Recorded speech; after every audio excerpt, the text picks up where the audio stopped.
Trisha with Insectopia here, and we are looking at a whole nother insect today. Today we are looking at an Ichneumon wasp. This is the one that I pulled out of my collection that I thought would be a really cool one to look at. First, we actually call this specific genus of Ichneumon wasp, they generally call them the short-tailed Ichneumon wasp, and what that means is that their ovipositor is pretty short in comparison to a lot of Ichneumon wasps. When we think of an Ichneumon, you think of like a long, thin ovipositor.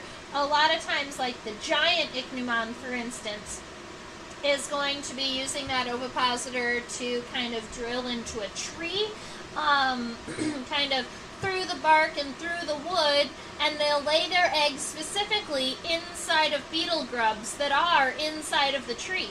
They can hear them or smell them from the inside of the tree, and they're able to oviposit directly into the grub from the outside of the tree. I think that is really freaking cool. Now, these are this is a short-tailed Ichneumon. This is as far zoomed out as I get, but I think that if I bump this specimen just a little bit, we should be able to see the very end of the abdomen. There we are. So, not a really long ovipositor there. The short-tailed Ichneumon wasps specifically are generally endoparasitoids of caterpillars.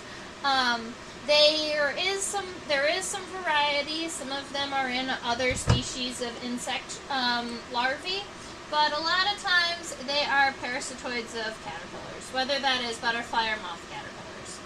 I have this individual identified down to genus, and that genus is Ophion.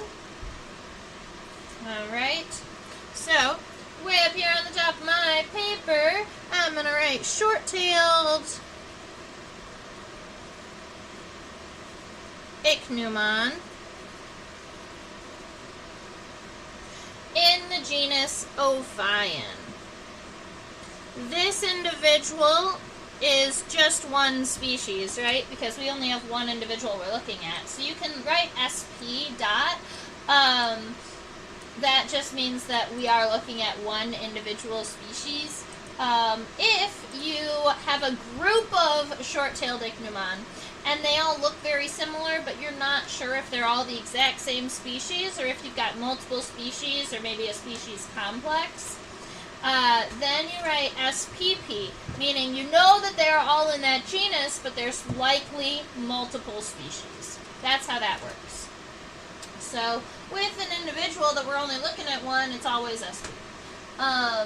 Admittedly, I chose this Ophion here because it does successfully fit underneath the microscope in one view if I get it really, really centered. I really do think that it fits. Come on, bud.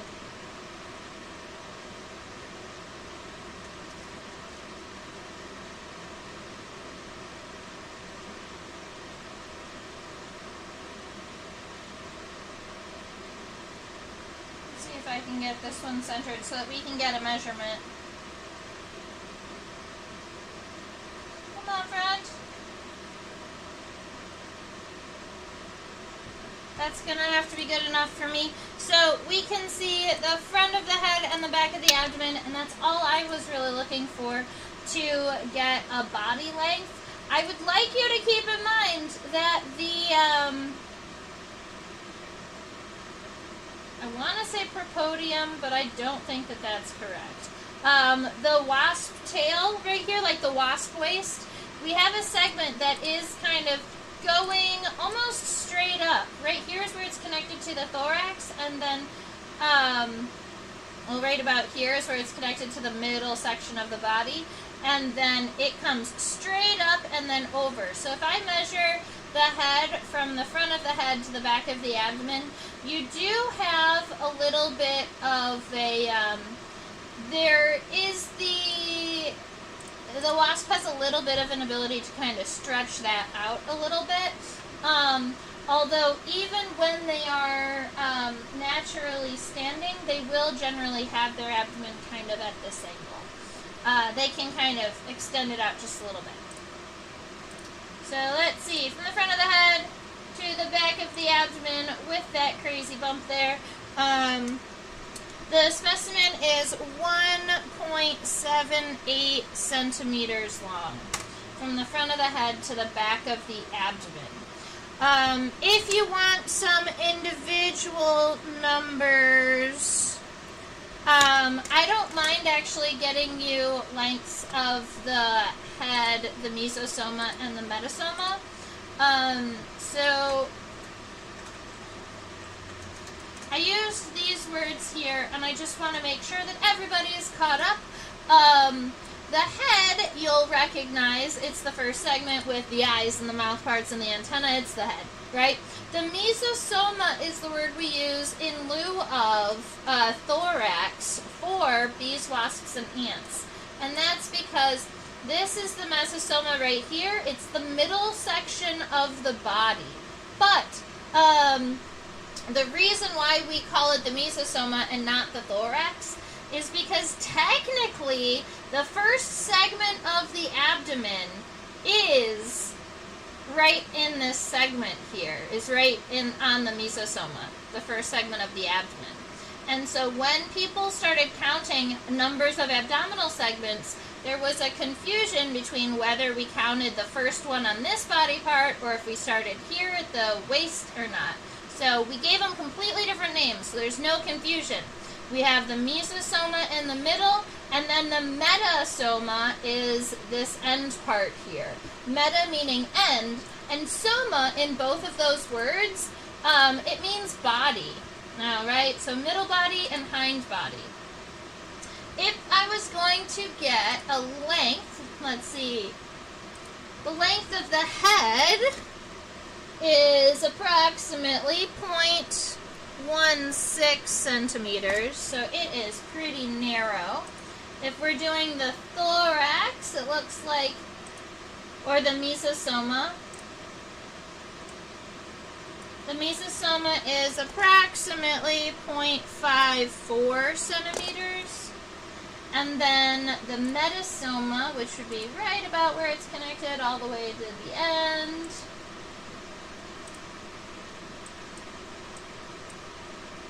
is right about 1.07 is what it says, centimeters. So does that come out to approximately right? That's 60, 70. Yeah, that comes out to that's like 1/100 of a centimeter. So I'm pretty happy with those numbers. If there are any other numbers you would like me to take, you can always go ahead and ask me. But we have to do it kind of from this viewpoint here because it's the furthest zoomed out.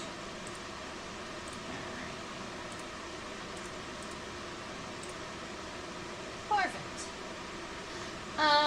Let's see.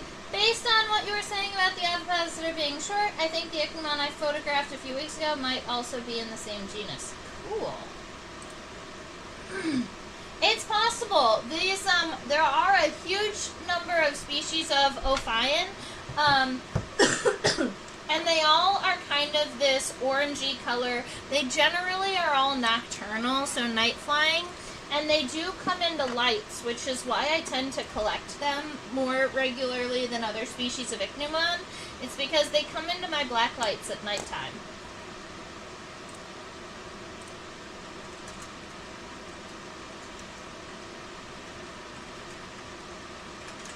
Make sure that your epithet, the second word in a scientific name, is always lowercase, by the way. Alright, so I think that I'm happy with where we are. If you have any questions, comments, concerns, go ahead and just shoot them at the chat box. I am going to start with that head. Keep in mind the head is pretty small. Instead of calling it a D-shaped head, I am seeing a lot of curvature on this head. Alright? So I'm going to actually look right here at this angle, and we're going to start the back of the head with a fairly strong right parenthesis. Alright? And that is going to be a little bit heavy on the top. So kind of like a right parenthesis that somebody took at the center and kind of pulled up a little bit. Alright, so that's going to be the back of the head. And then along the front of the head, I just want to make sure that this stays kind of nice and round. And it's going to be an oval that's kind of facing down and to the left. So we've got this little bit of an oval. That's going to be the shape that I want to start my head at. And then I'll be able to modify it once we zoom in. Keep in mind this first sketch is really a light sketch. And then when we are zoomed in and doing final details, I'll pull out my pen and we'll do pen work. The head is on a little bit of a stalk. That stalk is a little bit below where that, where the widest part of the head is up here. So you want to kind of go down.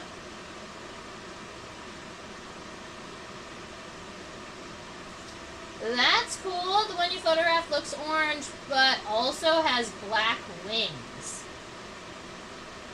That's cool. I have never seen an Ophion with black wings. Interesting. The mesosoma here does go higher than the height of the head.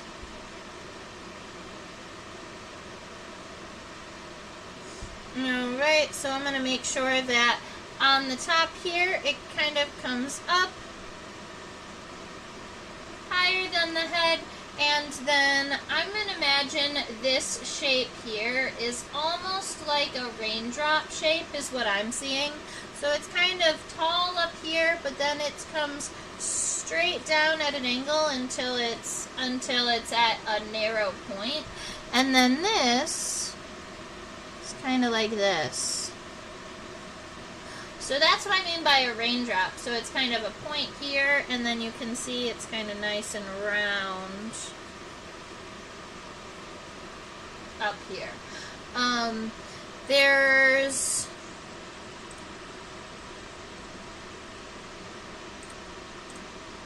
alright, am I back? I think I'm back.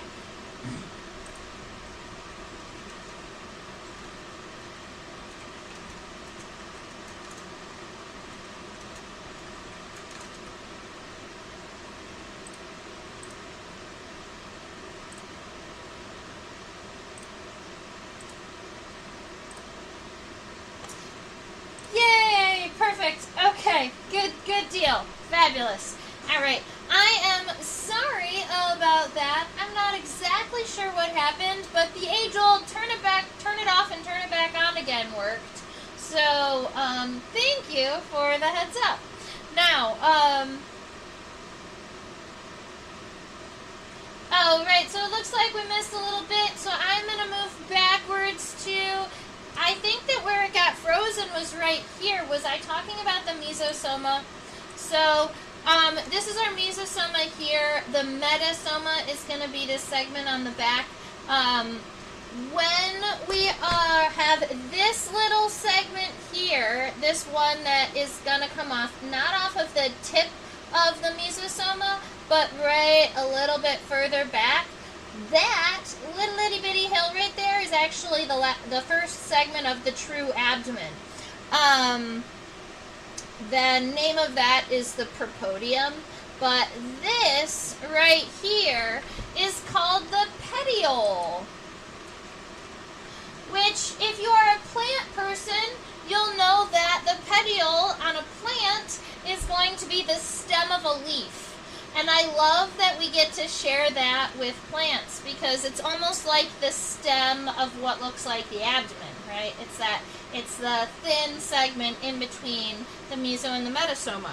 So that kind of wasp waisty type of segment we call the petiole. This is going to be truly the third segment of the abdomen. But a lot of times when we're talking about the metasoma, we're talking about this segment and on. The petiole is kind of like the middle segment. Yeah, it's pretty adorable. I love it. Alright, so then we're looking at the metasomal segments, which is why I had metasomal up here. Now, the segments on the metasoma, just like on any other abdominal region, are going to have top segments and bottom segments. And for those of you who love the scientific words, the top segments are called tergites and the bottom segments are called sternites. Unless you run into a key that calls the sternites ventrites, because they can kind of be interchangeable. And I don't know why we have two words for one body part. Alright, so right about here, these metasoma, it kind of drags down quite a bit. Also, I would just like to note that if you measure your head and your mesosoma going all the way out here to the end of that last coxa, and then you get your measurement of the segments here, they are just, let's see, if I take this, that's going to be the approximate length of your metasoma. So this is kind of like the center of the body right here. The head and the mesosoma is, if you were going to measure it, just a little bit shorter than this. So if you do take this measurement and you go boop, and then you scooch it over and you say boop, I would just make it a tiny bit longer than the same. Okay? It's not exactly the same. It's just a little bit wider. And then the bottom of this metasoma here is kind of nice and arched. It's going to come down, not that far. It's going to come down to that point right about here. I want to make sure that it does kind of droop far enough. It's going to be going underneath. It's going to be lower than the body region here. And my goal is just to get the outline of the metasoma sorted. It's not to get the whole thing done. I'm thinking the top of the metasoma is a little bit more straight, and then the bottom is a tiny bit more rounded. Sort of like this. Make sure it gets a little bit narrower at the end.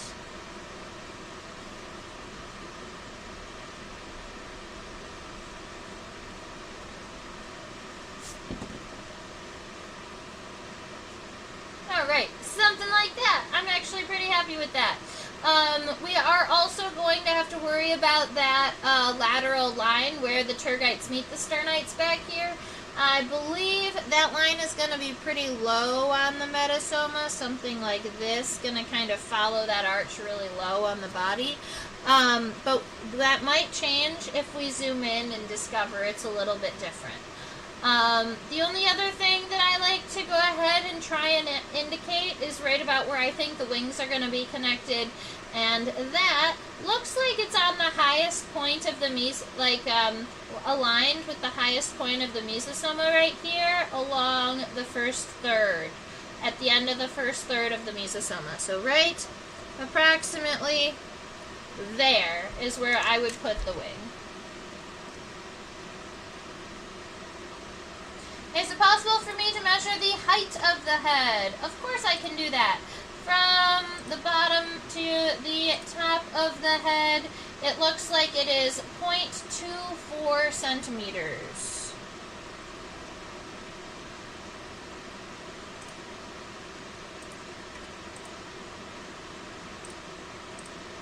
Alright, now we get to start the zooming.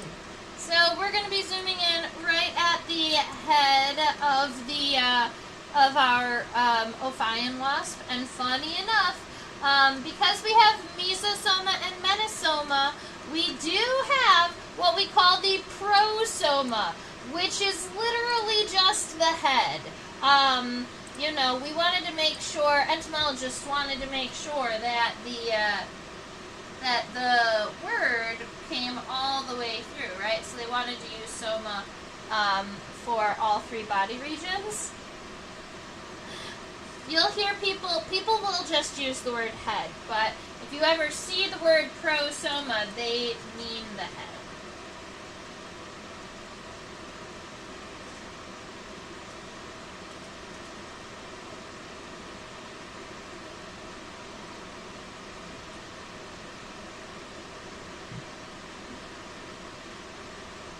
All right. We were looking at this head from the side. I wanted to give you a little bit of kind of a close-up of the head front on, because I think that they are pretty nifty. And give it a little bit more light. Maybe get it centered a little bit better. Is that too much? No. All right. Cool. Alright, so this wasp here has two fairly large compound eyes, but outside of just their compound eyes, they do have three simple eyes. As many of you know, those simple eyes are called ocelli, and the antenna on this wasp, they look kind of like they're going in all of these wonky directions. It's primarily because this wasp, when it passed, it turned its head sideways, and instead of me straightening its head and then making sure the antenna were correct, I guess I left its head kind of crooked, but straightened its antenna wide, and so that's what that looks like. That makes me laugh. And then, if I zoom in even further, we can actually see the mandibles. It looks like there are kind of teeth on the mandibles. They are not simple. We might call these bifid, kind of like two teeth here, because they come out and they're divided. And then that is going to be one of our labial palps. So that gives you a good view of this wasp from kind of a head-on perspective, and it gives you an idea of what these characteristics look like. I personally like to see an insect head-on before I draw it from the side, because that gives me the ability to say, okay, yes, it does have ocelli. Am I going to be able to fit it into the image? Yes, I can see the mandibles, and now I can kind of imagine what they'll look like from the side. Let's see if I can get kind of a true lateral view of the head.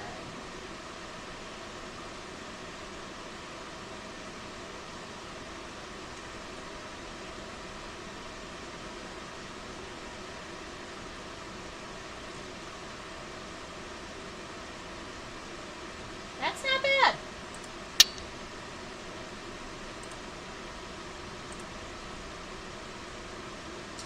Alright, so this is the side view of the head here, and now that I know that that head was like tilted a little bit, it makes sense as to why the head shape was so wonky.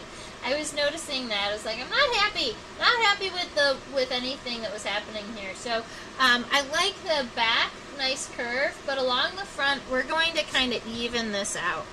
But I already, let's see, I'm going to make sure this is even a little bit. Kind of like that. Okay. So I just wanted to make sure it was a little bit more rounded. Then, right about here is going to be, and you know what? The front of the head, if we are looking at it like this, is going to be a little bit more up and down rather than so pressed forward. So I wanted to fix that a little bit. Now we've got the eye that I can draw. This compound eye is ginormous, alright?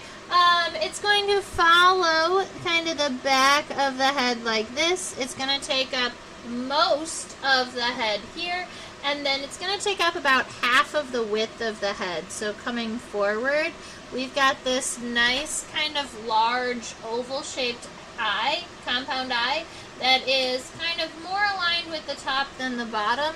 I'm pretty happy with that.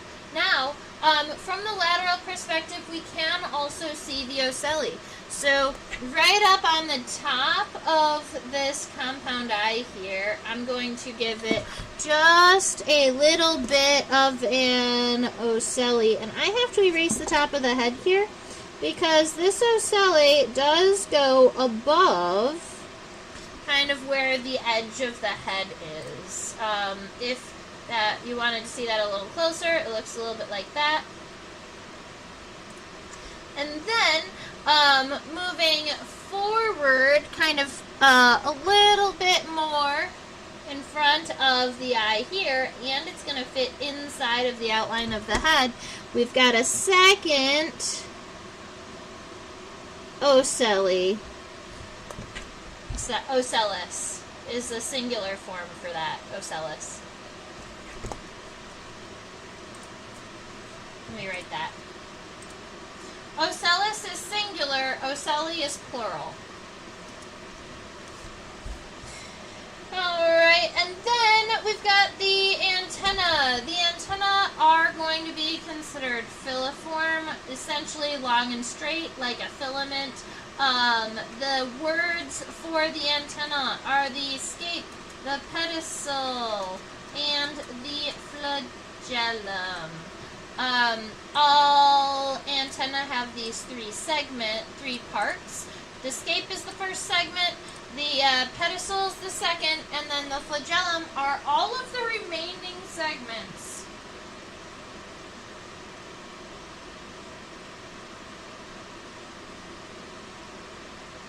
So that might be best visible like this, coming towards the microscope. You can see this is our first segment here. It's kind of wide and box-like, but it is longer than it is wide. The second segment, this is the pedicel, and it's more square. It almost has these kind of sub-equal sides. And then for the flagellum on this Ophion are very, very long, many, many segments. And you see, this first segment goes from here to about here. So the segments on these antennae are also individually, not only are the antenna long, but the segments of the flagellum are fairly long too. This specimen has its antenna kind of wrapped around its body sideways. I can show you that. If I pull the specimen over here and throw it underneath, you see, I have the antenna kind of wrapped sideways around the body because that helps protect the specimen in the collection. If my antennae are nice and wide like that, then nothing is going to get close enough to the legs to knock it. It forces me to add space in between my specimens. Sometimes I've actually been switching into making these antennae a little bit longer, and so they're not so wide. But here's the issue: if you make the antenna, if you narrow it down and you make the antenna really narrow against the body, they end up being really long. And the length of the antenna also changes the way that you can kind of stack them in the trays. So, but that's what this looks like, and it gives you an idea of about how long these antennae are. So if you are going to take that antenna and kind of fold it over the body, maybe this angle will help you. What we're going to be doing is taking this here. We're going to add this first segment of the antenna, which is like that barrel-shaped segment. It's right a little bit above the halfway point of the compound eye, so it's going to be right about here. And then you've got the little itty-bitty square segment that's right about like this. And then for me, I almost don't want to add the rest of the antenna to the very end, but they're going to look something like this. I'm going to give myself a nice light line, and that's going to look like something like that. One nice long thin line that's going to go longer than the length of the body. That's about the proper length for our antenna. Okay, let's change the focus and zoom down on the mouth parts, and I did shift the specimen, so we're going to have to figure that out, but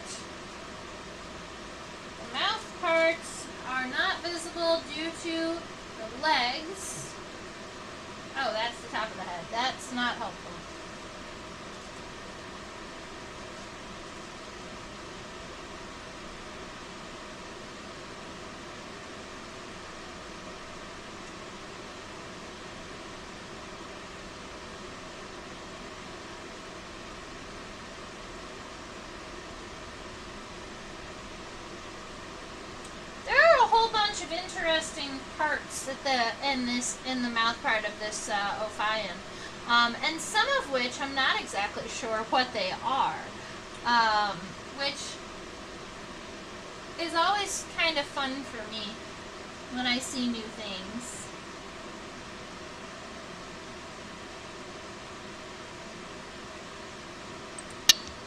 Alright, but here we are. So if we're looking at the head from this direction, we can see the mandible here and here. This little kind of D shape right here that's above the mandibles but below the head, that's the labrum, the upper lip. That is not visible from a lateral or a side perspective. We can see the mandibles. You can see this here, which looks very similar to a beetle gallia, which is essentially like a tongue. So that might be what that is. I wouldn't know if it has the same name or a different name depending on what order it's in, beetle versus bee, wasp, ant. And that right there looks like a maxillary pulp. Or what my students like to call a mouth finger, right? Helps kind of push food into their mouths. Although, I am unsure about what these wasps would eat. I would assume that it's mostly like sugary plant water, like saps and nectars and things. Alright, right here at the base of the compound eye, this is where the mouth part, the mandibles are going to be, and the mandibles are itty bitty teeny tiny, so when you're drawing those, they look like this, really itty bitty teeny tiny small. So not anything that you really have to worry about. I think that our legs are going to cross via prop pain here. But I've got the mandibles right about here, and then we've got a 3-segmented maxillary pulp. So I'm going to draw 1, 2, 3 segmented pulp here. And if, because I put the other mandible, I am also going to add the 2nd and 3rd segments of the pulp on the other side, just so that I have them clear. And maybe that's fine. I'm not going to do pen on the mouth parts just yet, because I'm not sure whereabouts the front leg is going to be going through. But I do want to do kind of like the top of the head and get it started for myself. So we've got some ink happening. And then I always crosshatch within the compound eyes so that you can see, oh, there are lots of little individual lenses there.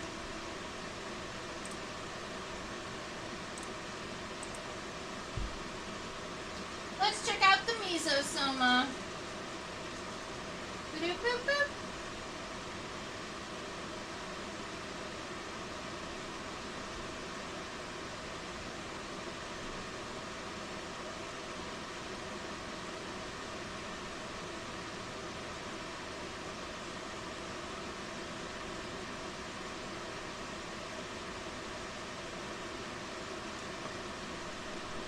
There it goes. Why isn't it the image darkening? Here we are.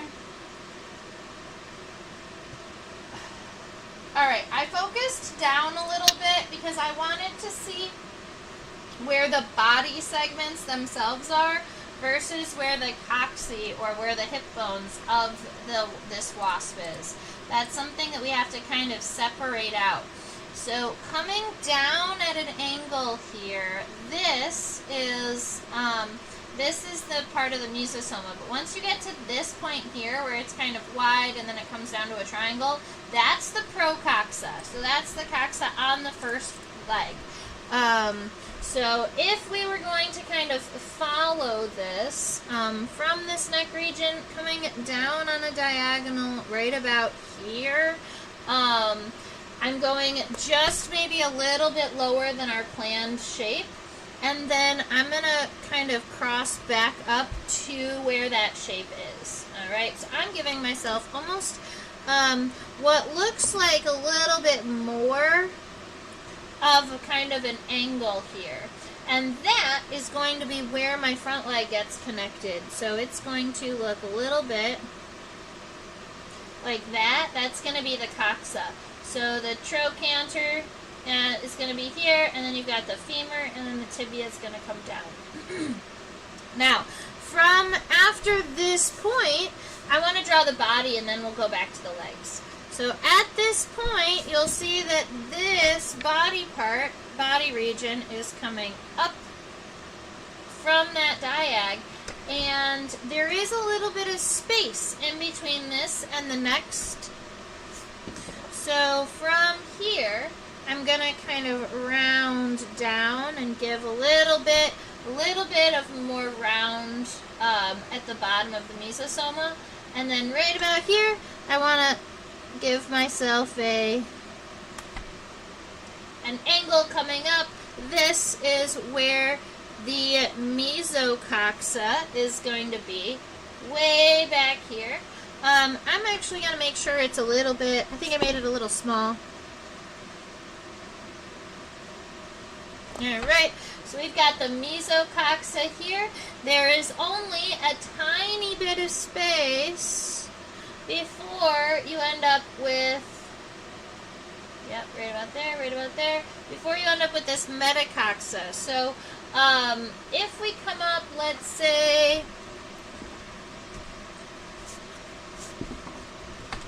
after the mesocoxa here, we're going to come up, and then I want to take this line and kind of cut a diagonal off of the top of our raindrop.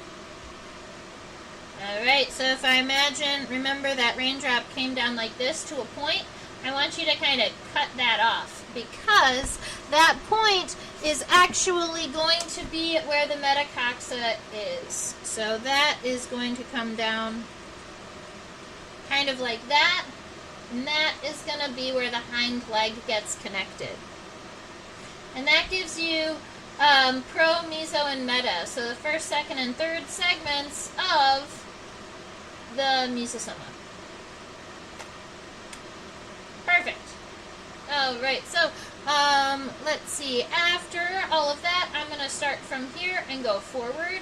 So the propodium here, this little segment, is actually going to be connected right about here to the base of the body, right above the coccyx. So it's going to be more like right around here that pedicel gets connected to. And I think that, well, we'll rotate the specimen so we can see that a little bit better once we get the rest of the shape sorted. The head coming here comes back straight. You do have a little bit of this neck region here before, and not that much, just a little bit. A tiny itty bitty bit of neck region right here before it does kind of come up and over. I'm actually overall pretty happy with this very even shape here, with the exception of right about here, right above where the mesocoxa comes out, there is a little bit of a constriction of the top of the body. So I'm going to follow all of my lines with the exception of right about here. I'm going to go down below the plan and then come back up.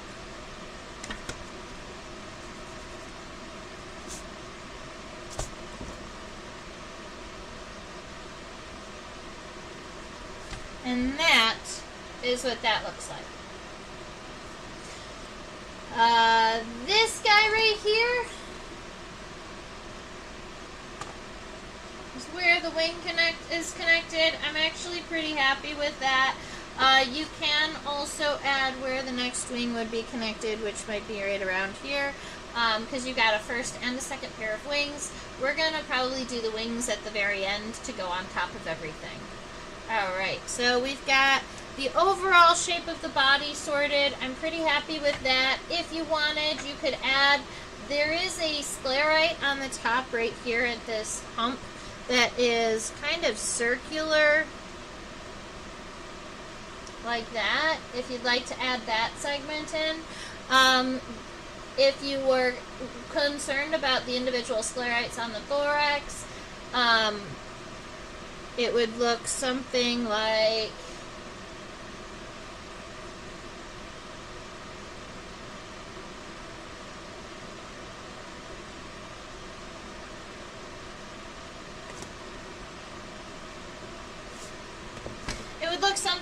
this, because we have the first, the second, and the third segments, and then you've got kind of top and bottom segments. This one is divided sort of like this. There's a whole bunch of segments that would happen right up here, but the wings are going there, so I'm not going to add them.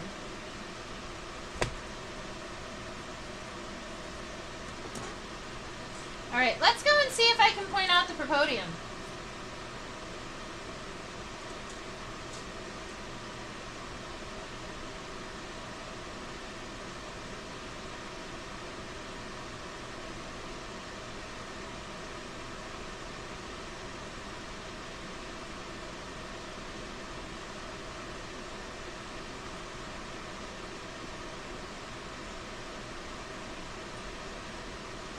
I mean, that's kind of cool. It's a little bit longer than I thought that it was. I'm gonna have to change my shape a little bit.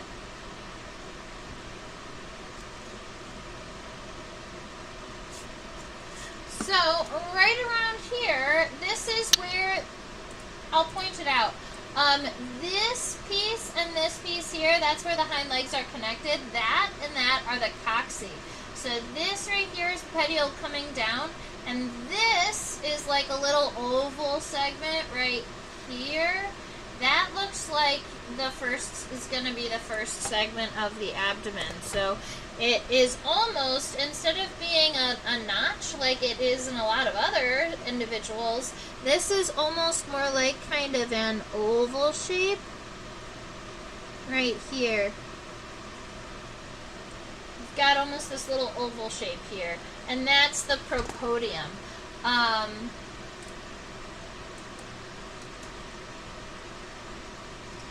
Spelled like that, if you were curious.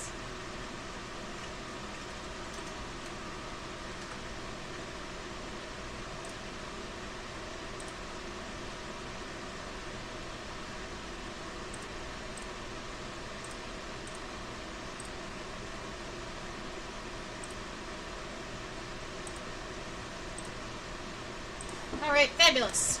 So, that gives us all sorted there. Let's go ahead and, I'm actually having a really fun time with the body. So, I'm thinking what we do is finish the body and go back for the legs.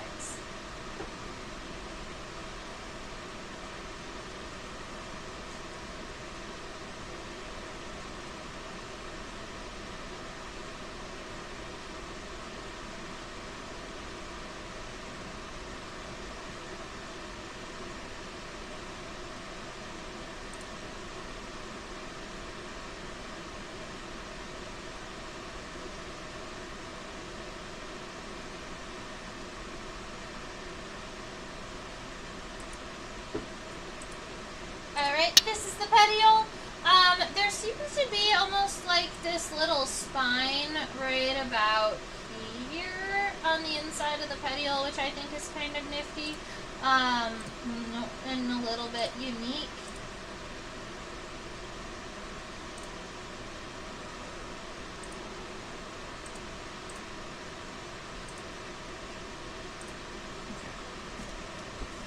But I'm actually pretty happy with the overall shape here. There are a couple of minor changes, which is that I have it pretty straight. Up at the top, it's a little more rounded.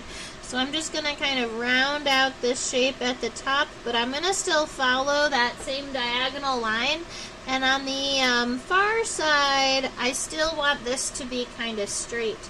So essentially, following the same shape, just making it a little bit more angular up at the top front. Kind of like that. And then, as I move backwards, I can actually see the first metasomal segment pretty well. So, I'm thinking it's going to look pretty much exactly like this. I'm actually pretty happy with my shape here. So, I'm going to darken this one too.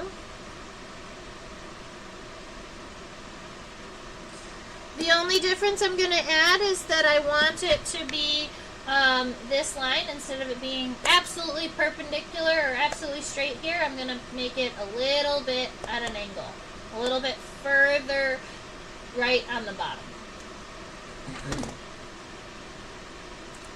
Let's look at the metasoma.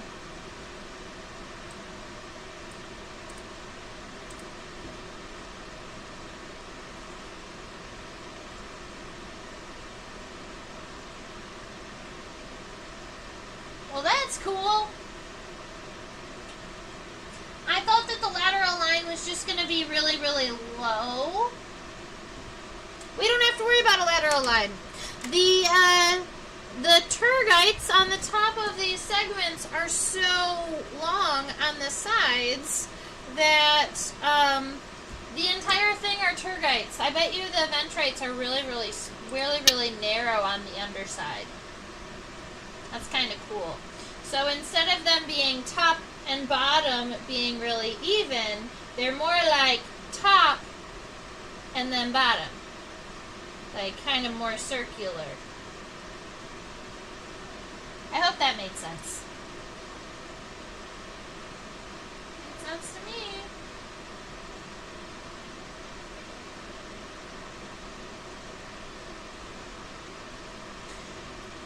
All right.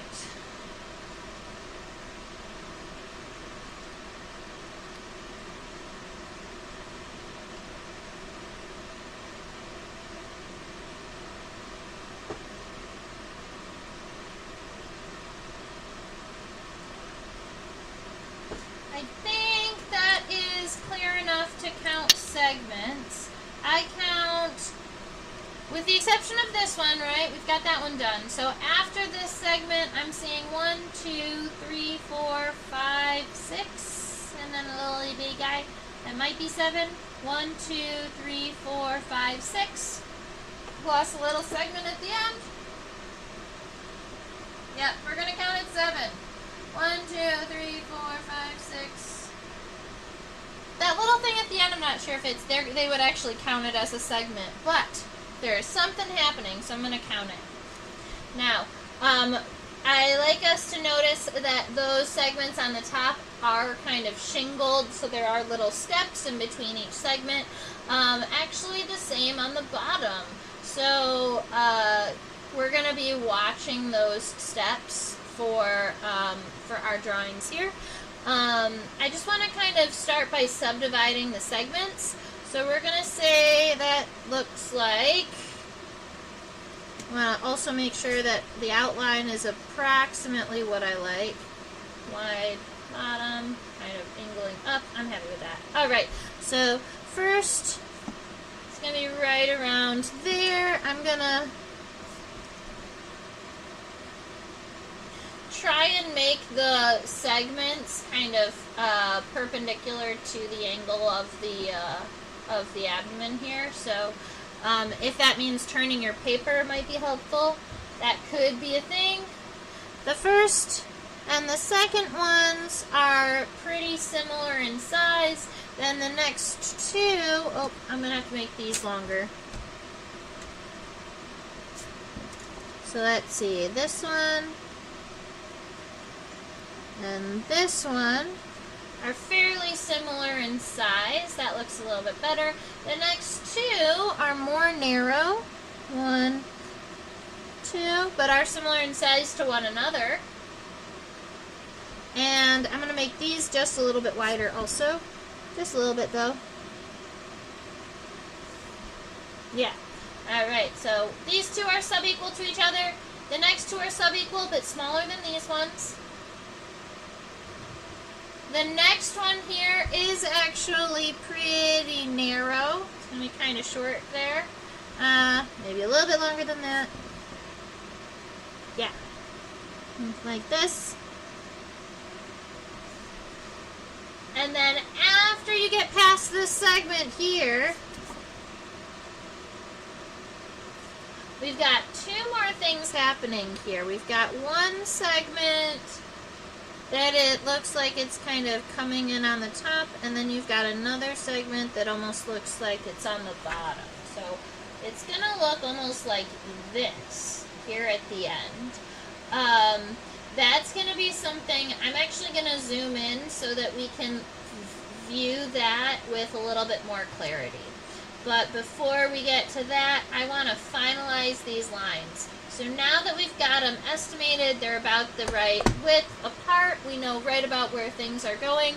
Our steps are going to be following this line all the way down to this edge here, but I want it to kind of take this line here. I'm going to do this in ink because this isn't going to change or be interacted with in any way. So, for this metasoma here, I'm going to take it down to right about where the end of that segment is. Where that segment is, instead of this line going straight down, I am going to make it kind of a right parenthesis. I do want these segments to have actually some pretty significant curves to them, because these curves show that they are kind of circling around the abdomen.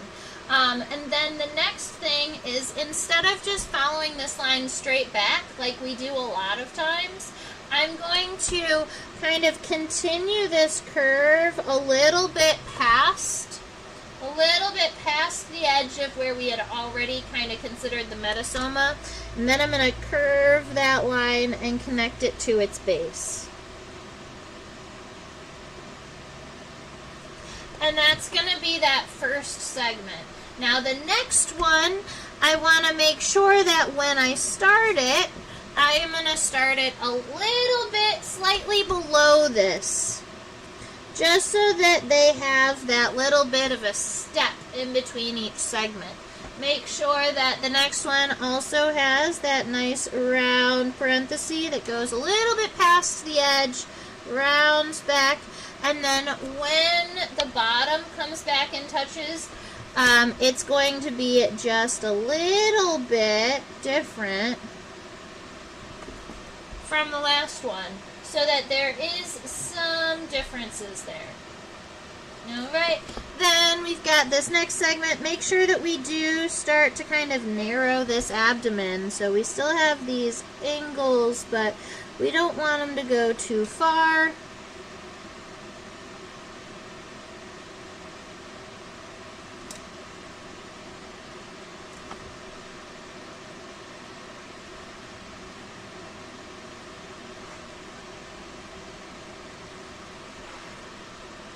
Alright, so that is what the metasoma looks like so far, with 1, 2, 3, 4, 5 segments. 1, 2, 3, 4, 5 segments. This next one, we're going to zoom in to.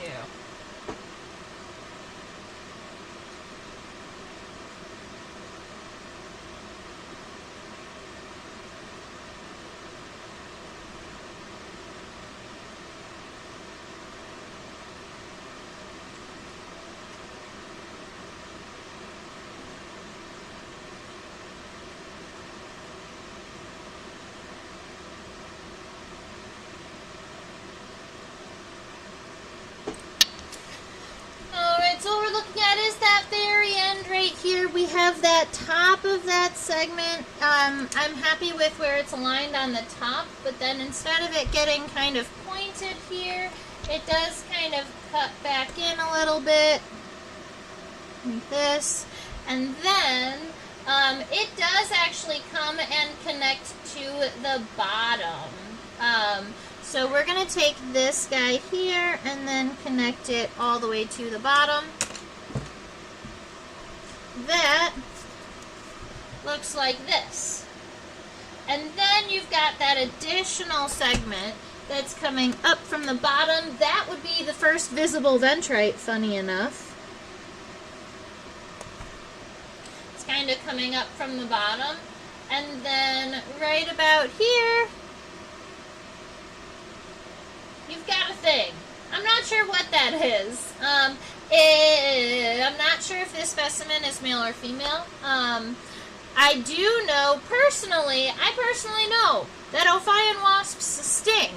I honestly did not think that they could sting, because a lot of the a lot of the Ichneumon wasps, where they have ovipositors or egg-laying devices, they don't actually have venom or the ability to sting.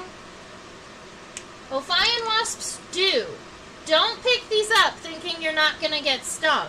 I just picked one up with my bare hands thinking that they didn't have any venom, and I learned my lesson.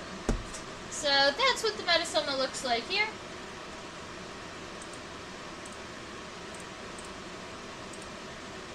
Alright, and then now all we have to worry about are legs and antenna and wings. Oh man. Legs and antenna and wings, oh my. Let's look back at legs. Let's do legs next.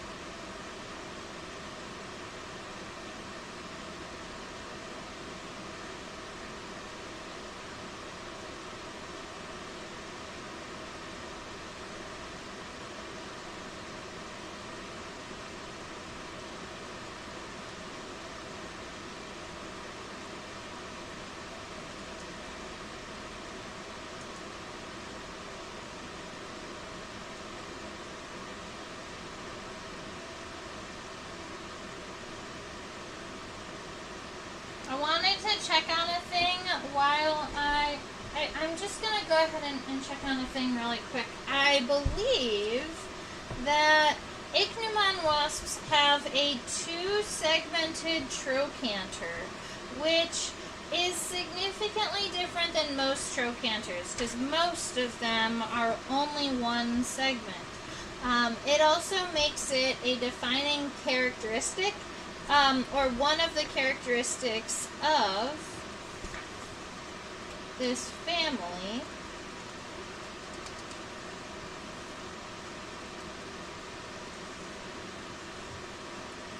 And I thought maybe I would remember the couplet that takes you there, but I do not. That's fine. I believe what we're seeing here is a two-segmented trochanter, where most are one segment. Ichneumons have two. Man, there's lots of segments. The legs are really long. The Ophion have really they're a long, leggy wasp. So, and it's also it's going to be very tricky to get these legs all in kind of one view. So I'm going to have to do it in chunks.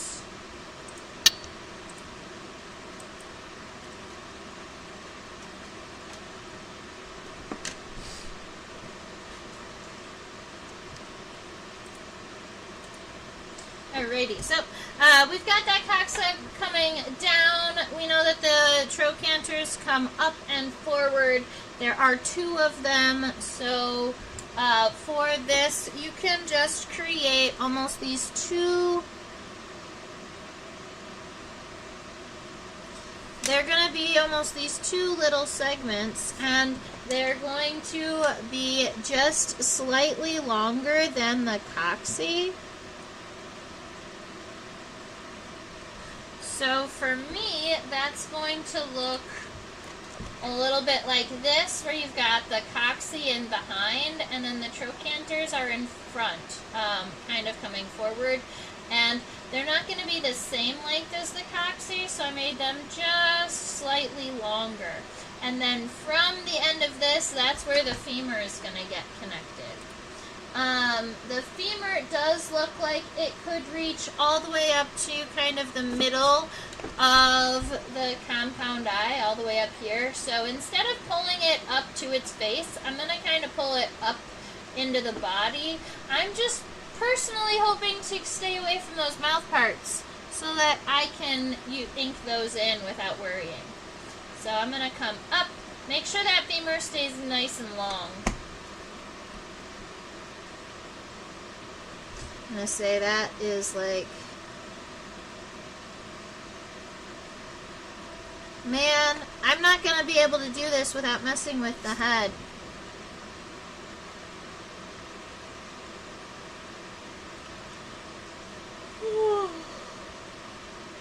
so long.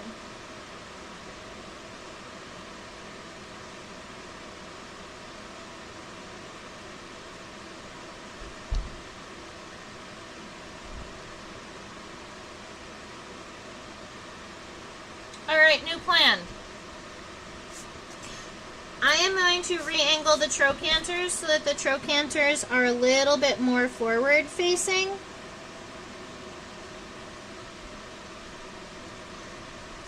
And I am going to draw this wasp kind of standing up a little bit closer, kind of like at attention a little bit.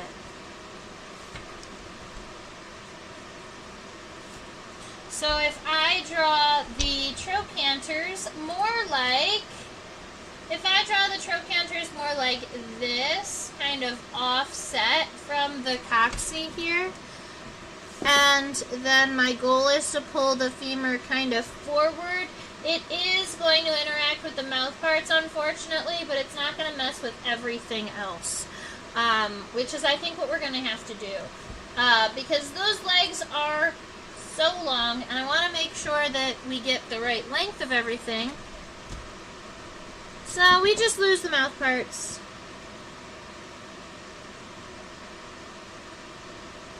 And so this is going to go forward nice and long and thin, likely right about right around there. Alright, so we've got that femur moving forward. The tibia is shorter than the femur. So if we've got this femur that sits right around here, the tibia, we're going to make sure is nice, is a little bit shorter than that, and that's going to be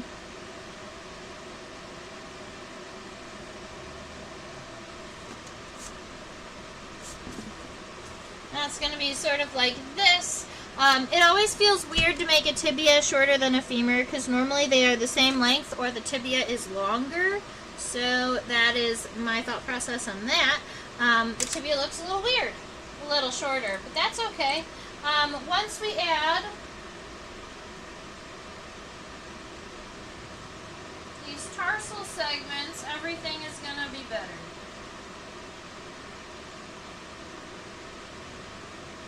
I count 1, 2, 3, 4, 5 tarsal segments. 1, 2, 3, 4, 5. Yeah.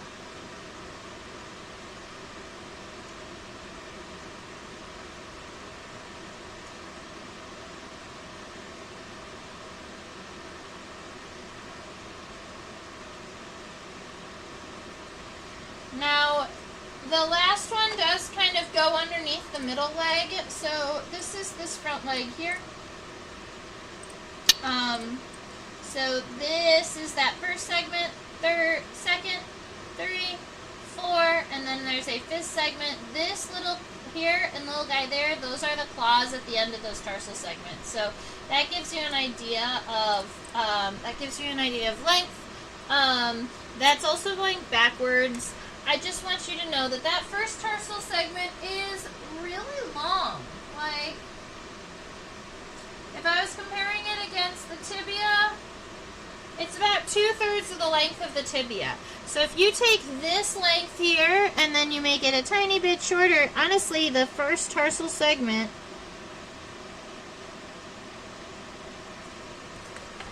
is about 2/3 of the length of that tibia, which gives a lot of length to this leg. Then, moving forward, the next tarsal segment is about half of that length. That's 2. 3 is about half of the second one. So that is 3. The fourth segment is about the same as the third. So we've got 2 kind of shorter ones there. And then when you get all the way up to the front, oh, that one is also kind of sub-equal.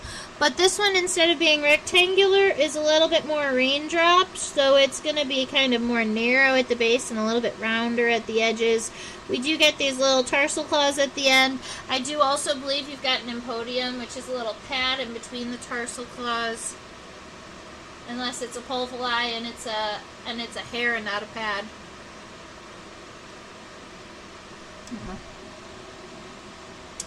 Alrighty, so I'm thinking that is going to be decent for our front leg here.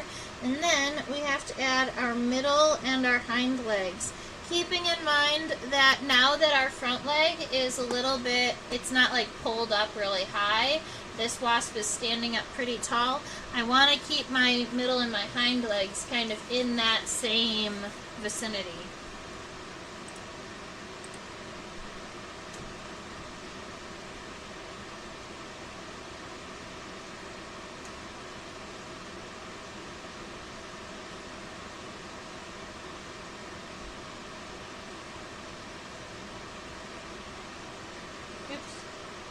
It's light, huh?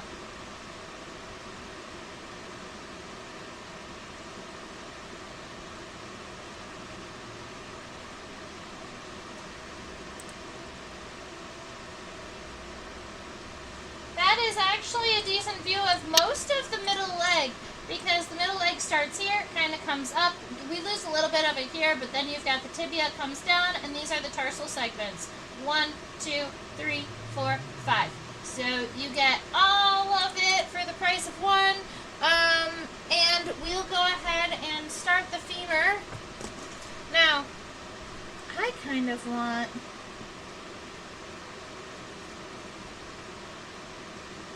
I don't want to make this wasp look like a fly just by the way I set its legs. So, for me...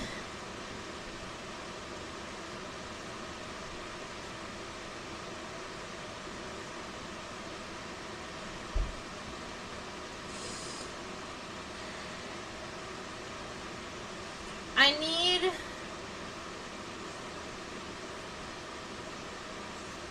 Yeah. The femur of the middle and the hind legs are likely going to be going kind of up and forward and then coming back down like this. That's going to be what's going to make our wasp legs look the most realistic.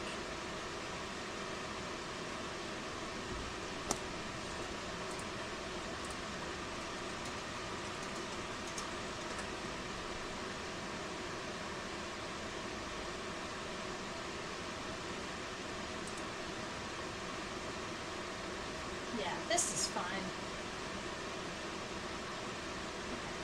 I just wanted to make sure that Ophion wasps did actually stand like this, the way that we drew the front leg, and they do. So we are lucky for that one. Alright, so we've got this coxa that we already know is here. And then we have the femur, and I want the femur to be coming up in this direction a little bit before it comes back down. Keep in mind that they still have a two-segmented trochanter, so these next two kind of small segments are going to be, well, the next little segment is going to be 2, right? Well, 1, 2, we've got that guy there. Now the femur is going to be coming in an upward direction, kind of like this. And then the tibia is going to be coming down. And I think in the middle leg... Oh, I moved it. Look how I did that. Yeah, in the middle and the hind legs, the tibia is longer than the femur. So at least that is going to stay true for these ones. So we've got the femur is coming up. And I'm going to say the femur just kind of comes up barely to the top of this body here. And then the tibia, where it connects,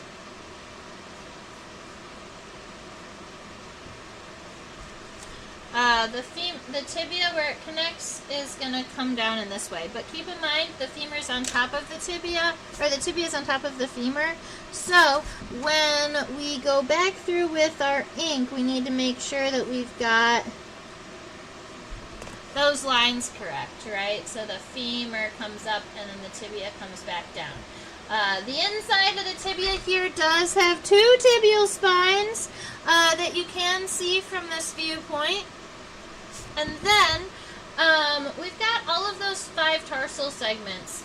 Keep in mind that first tarsal segment is still about, is that right? It is. That tarsal segment, that first tarsal segment is still about half of the length of the tibia. So it's going to be right about like that for that first tarsal segment. The second one is less than half of that though. So at least we're closing in on a little bit more of a realistic length of a segment there. So that's 2. And then 3, 4, and 5, these are the shorter ones. So these are the ones that if you're kind of evening out your legs like this, it's going to be kind of those last 3 segments that are getting closer to the bottom of where your legs are actually connected. So let's see, there's 1, and then a little bit shorter, and then that last one is almost like an oblong raindrop. It is round at the end, but instead of it being kind of short, it's a little bit longer than normal. And then you've got 2 claws here. And that boop, boop, boop, is a middle leg that kind of aligns with that. And now all we have to add is this hind leg. And wings, but the hind leg next.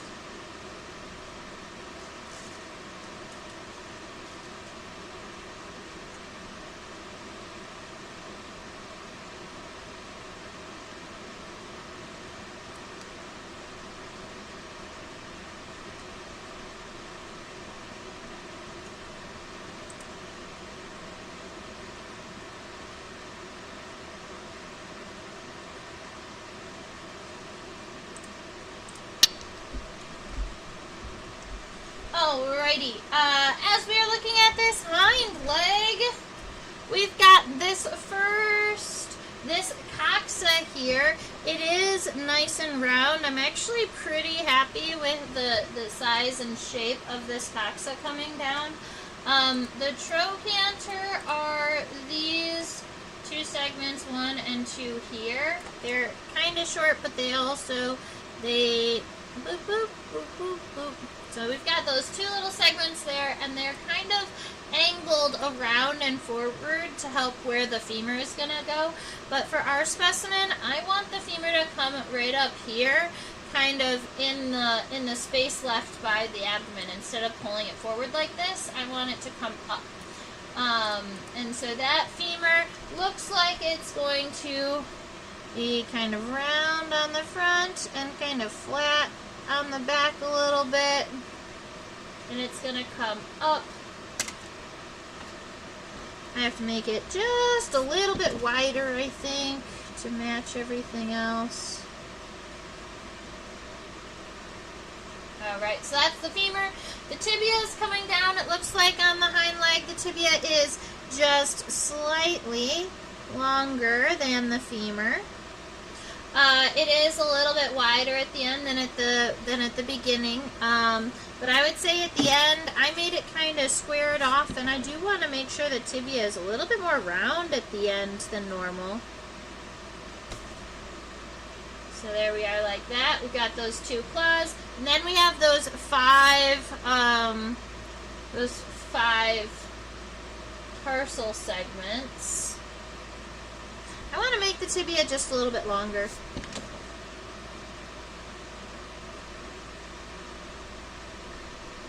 That feels better. Alright, so we've got the tibia. Now we have 5 tarsal segments. Those look like this. 1, 2, 3, 4, 5 with the claw.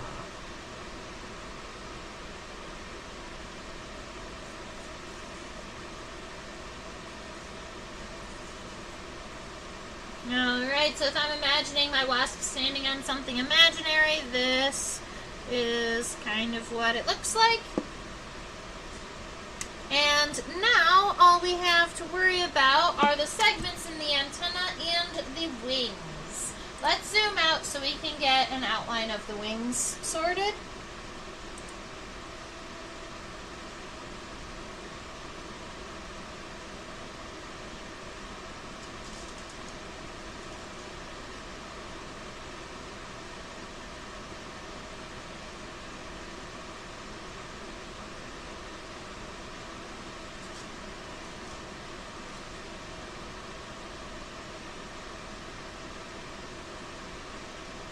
Alright, so I wanted to get a decent view of the wings in their entirety at kind of the proper angle so that we can add the important wing venations into our wing. I know it's getting kind of late, but I love our Ichneumon, so we're going to keep going until we finish. Alright, so instead of focusing on the wing close to us, I'm going to focus on the wings that are actually further away from the viewer, because those are the ones that I can see the proper wing venation within. So I'm going to start off by, oh, and the image is locked, so I can pull the specimen over and we can look at kind of the length of those wings and where they are in comparison to the body. We know the wings are going to start here. They're going to come up pretty strongly, but when they come back down, they cross over at that second segment. Remember, that's the one that was so hard to tell the difference between because the wings were in the way. So we are going in kind of that general region. So that's going to look like this, coming up from this starting point, going up kind of past the edge of the petiole, going up to almost like a tip up here. Make sure that that comes curved back down kind of nicely at a diagonal. Make sure you at least cut it over at the end of this first segment. You might end up at the second segment if your angle is a little bit lower. And then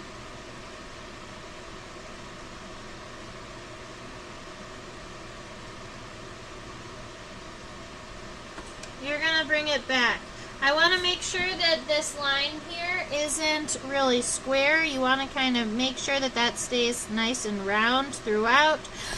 The legs are in front of the wings, but the wings should be in front of.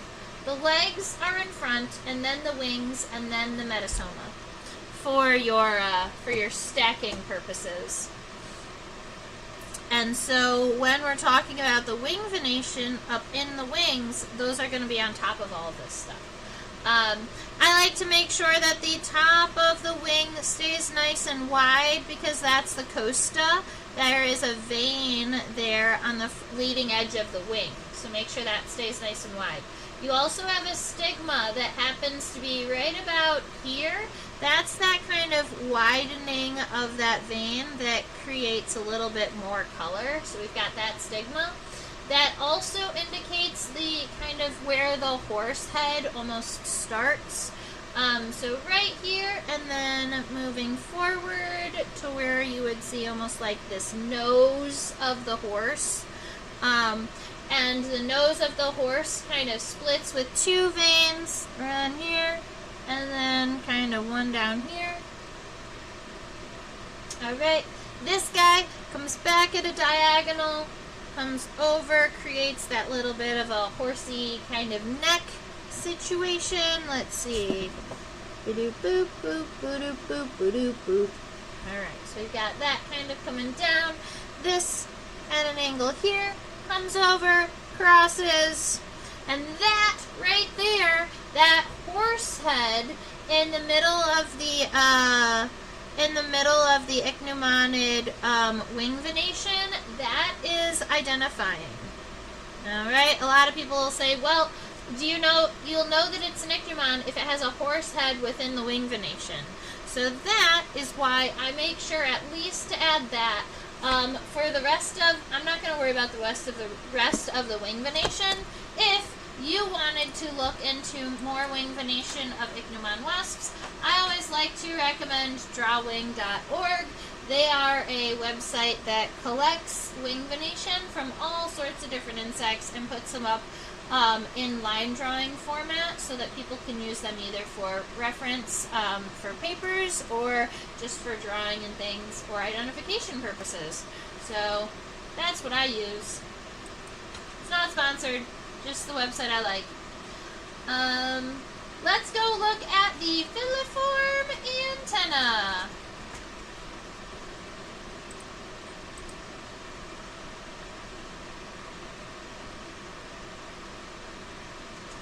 And to see these antennae, I'm actually going to look at them from above because that seems to be the best way.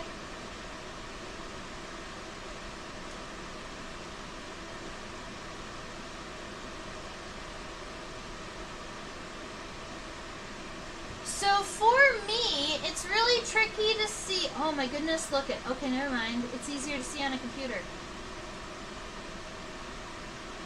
Alright, we're going to go with 1 billion. There are 1 billion segments of this antenna. No, probably in the close to hundreds, though. 130 maybe.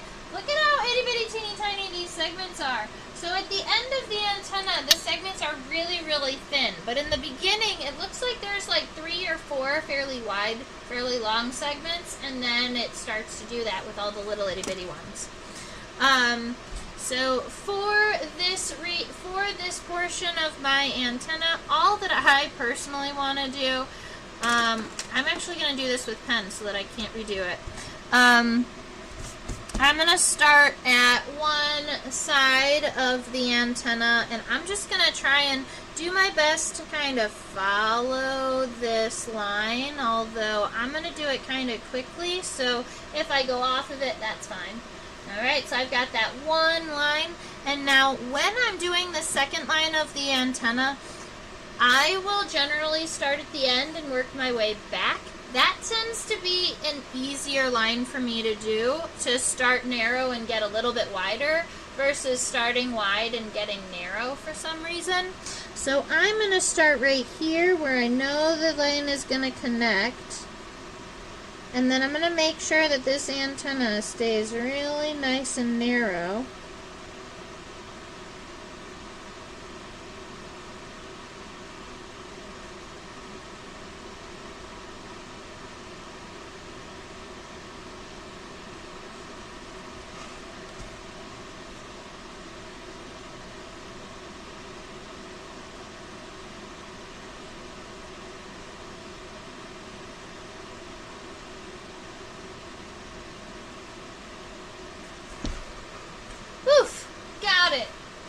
Long, thin, narrow antenna.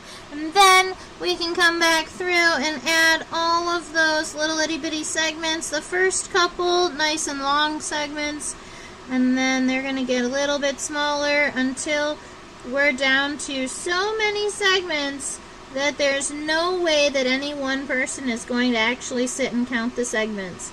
And that's why instead of saying how many segments of the antenna this Ichneumon would have, your average entomologist would just compare the length of the antenna to the length of the body, or just have a number. The antenna are X centimeters long for identification. Alright. I am actually really kind of close to getting all of the inks done on this, so I'm going to sit here and finish up the ink lines, because I love them. And as you are also finishing up, feel free to drop any comments, questions, concerns. Oh, and if you think of an insect you would really like to draw next week, I love to take suggestions early because then I know exactly what I plan on drawing and I don't worry about it day of. So, if any of you know of an insect that you'd really like to see, look at, draw, let me know, and I will go ahead and add it to our list and draw it next week. So that is the front leg all sorted. Moving back to the middle leg here.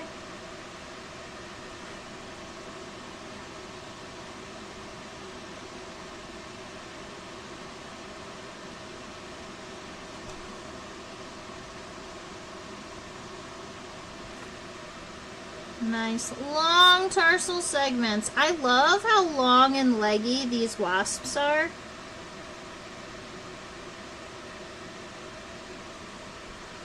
Alright, that's one. Now we need the hind leg here.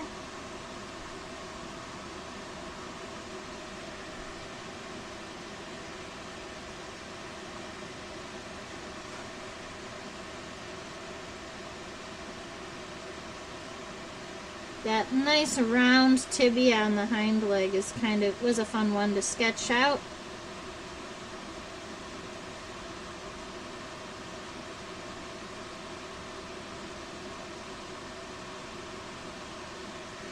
Alright, so I've got all of the body sorted.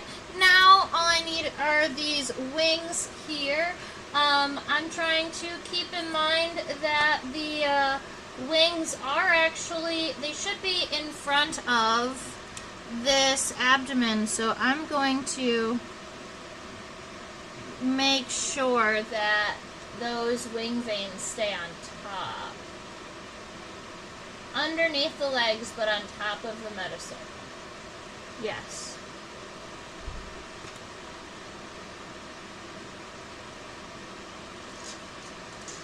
Which means I kind of want to see, there's one more line I'm curious about.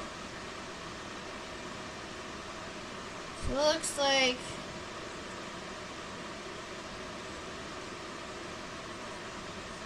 okay, that'll be better. Alright, I'm going to go ahead and darken this line so you can see what I just did. I wanted to make sure that, okay, we've got the costa way up here. Keep in mind that that costa is actually nice and wide, so I'm going to be making that line almost like so that I can kind of fill it in a little bit.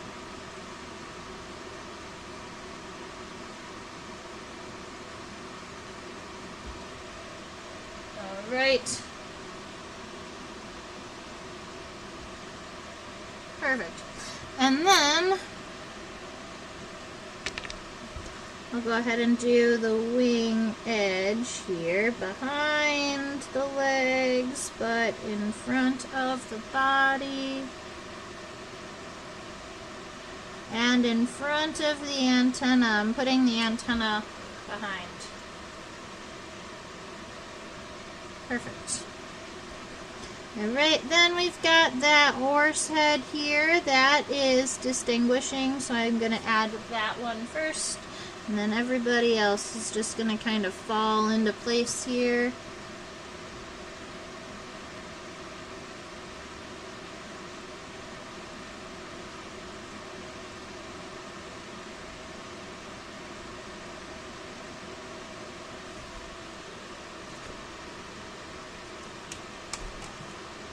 Pretty happy with that.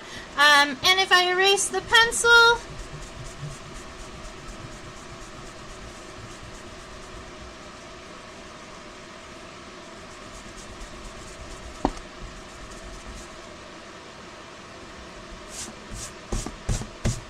yeah, there we are.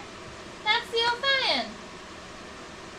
I left my ink pens at work by accident. Hopefully I make time. Yeah, I'm sure you'll go over it. I do like legs, but also the petiole and the rest of the metastoma are really neat looking. I agree. I think that that was they're a really cool characteristic on this specimen.